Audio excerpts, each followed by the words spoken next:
шерои нар дар Хуросонанд. ҳақиқи тоҷикӣ, ҳақиқи тозае ки йигитанд, мардаканд дар Хуросонанд. Як кор кунем мардуми тоҷик. Мана бисёр бачаҳо менависанд дар Москав, дар дигар ҷо чӣ хел кунем.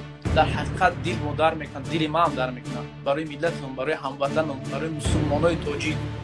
Ниҳоят ҳамихел ба ғазаб меём. Лекин ҳама вақт як ислом як хислати хуб барои мо шумо додагия дини ислом сабр. Ҳама вақт сабр кунем бачаҳо. Миёни якдигари тиқли ҳаққорат шабак накунем, ҷанг накунем. Ва посухи ман ҳамин аст ки ҳамин аст бачаҳо, он вақте ки шумо ягон хубӣ кардан наметавонед, ҳаракат не бадӣ накунед ба якдигари.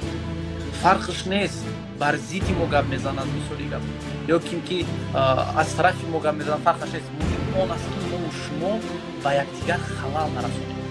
айни ҳол ислом ягон гапе нагуфтааст, исломиён гапе нагуфтааст ки мо миллати тоҷикро бар зидди ягон